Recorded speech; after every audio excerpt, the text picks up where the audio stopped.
A lot of us has waited a long time for Pizzagate and Pedogate to come out in the open. If anybody's paying attention, yet almost nobody is talking about this part of it yet.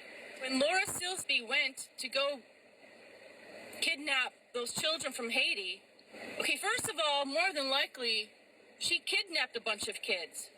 Somebody pointed out that there was a date that they had set, and they actually got caught a couple days after that date. So it insinuates that they succeeded in kidnapping a group of children, but they got caught kidnapping possibly the second group of children, okay? Whoa. The bigger picture of it all is just in the news this month, April 2017, 2 pastors were busted in Seattle for being part of a child trafficking ring.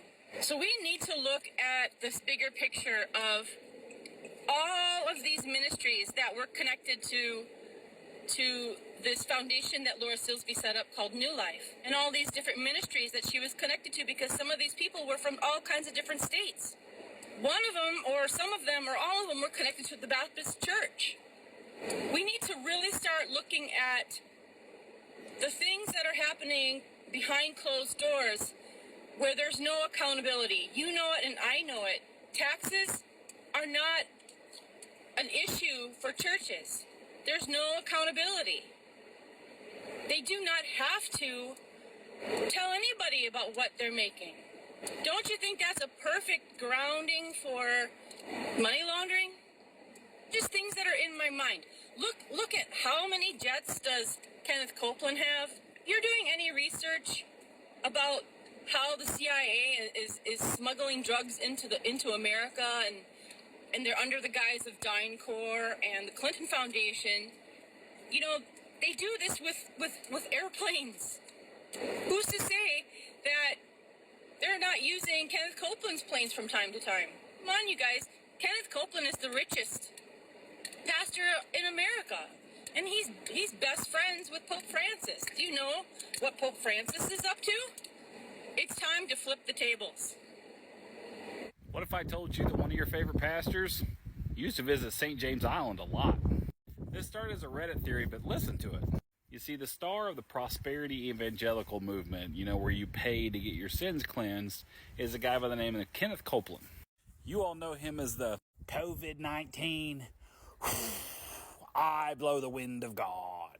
That guy. Here's some things you may not know. He's a pilot. He has a fleet of private jets. He's also got a whole bunch of yachts. One of them lives in St. Thomas on the bay. You see, St. Thomas is just northwest of a little island called Little St. James, also known as Epstein's Island. Here's where everything gets fun. You see, several times between the late 90s and early 2000s, they would fly these private jets, including the one he bought from Tyler Perry for $3 million, untaxed, into St. Thomas. Now, neither him nor his church own any type of property there. And according to him, he doesn't stay in hotels just like he doesn't fly commercial airlines, to stay away from the demons. And he said publicly that if he would ever start doing things commercially and staying in public, that he would have to stop doing 65% of what he's doing. That should have been a red flag for everybody. Anyway, when he flies into St. Thomas, he goes straight to his boat.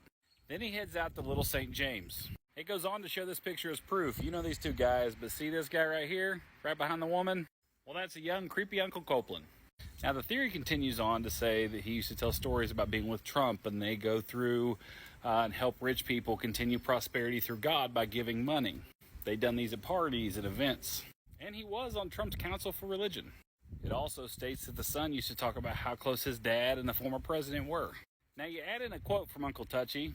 It says that every child should be entered into adulthood by people who care about their spiritual well-being, and not deflowered by people who will bring Satan into their life.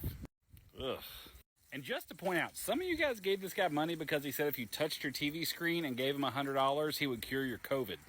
Personally, I don't think the grace of God has anything to do with how much money you give to a church. Is he just Jesus' piggy bank? Or has he touched more kids than a McDonald's ball pit? Let me know right here.